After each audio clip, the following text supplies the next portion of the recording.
মেডিকেলে যান, ঢাকা মেডিকেলে যান, এখানে কোনো চিকিৎসা পাওয়া যায় না।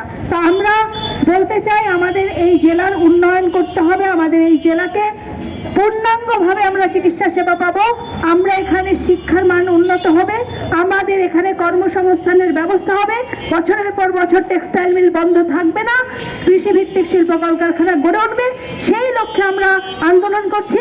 আপনারা যদি আমাদেরকে নির্বাচিত করেন, ভোট আপনাদের মূল্যবান ভোট দিয়ে, আমরা অবশ্যই সেটা বাস্তবায়নের জন্য উদ্যোগ নেব। আমরা যদি নির্বাচিত নাও হই, আমরা এই আন্দোলনেই থাকবো, এই রাজপথেই থাকবো, কারণ রাজনীতি আমাদের কাছে ব্যবসা না, রাজনীতি হচ্ছে আমাদের কাছে মানুষের প্রতি কমিটমেন্ট, রাজনীতি মানে দেশপ্রেম, রাজনীতি মানে মানুষের জন্য করা, রাজনীতি মানে সত্যের পক্ষে দাঁড়ানো, ন্যায়ের পক্ষে দাঁড়ানো। এভাবেই আমরা বুঝি। আমাদের কাছে নির্বাচনটা শুধুই একটা নির্বাচন, যেমন মানুষের প্রতিদ্বন্দ্বিতা করা, যেমন একইভাবে এটা একটা সাংস্কৃতিক লড়াই। আমরা টাকা দিয়ে ভোট করি না, জনগণের কাছ থেকে ক্ষুদ্র ক্ষুদ্র আর্থিক সহযোগিতা নিয়ে আমরা এই নির্বাচনে অংশগ্রহণ করছি।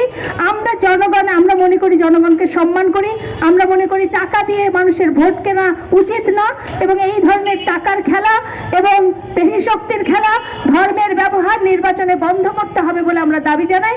আমরা মনে করি যে মানুষের অধিকারের আদায়ের ক্ষেত্র হবে সংসদ, কোনো কোটিপতিদের ক্লাব না।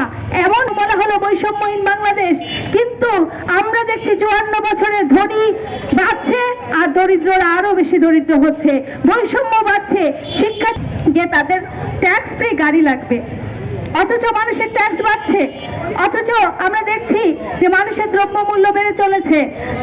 আপনারা জানেন যে নির্বাচন 12 ফেব্রুয়ারি হওয়ার কথা, এরই মধ্যে 71টি মন্ত্রীদের জন্য 71টি প্লট বরাদ্দ করা হচ্ছে 1090 স্কয়ার ফিটের।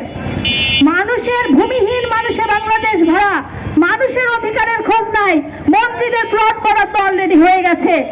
তো আমরা সেই সংস্কৃতির পরিবর্তন চাই, আমরা চাই প্রতিষ্ঠান, আমরা চাই যে জাতীয় সংসদ হবে মানুষের অধিকার আদায়ের একটি প্রতিষ্ঠান, যেখানে মানুষের শিক্ষা, চিকিৎসা, স্বাস্থ্য এগুলো নিয়ে কথা হবে।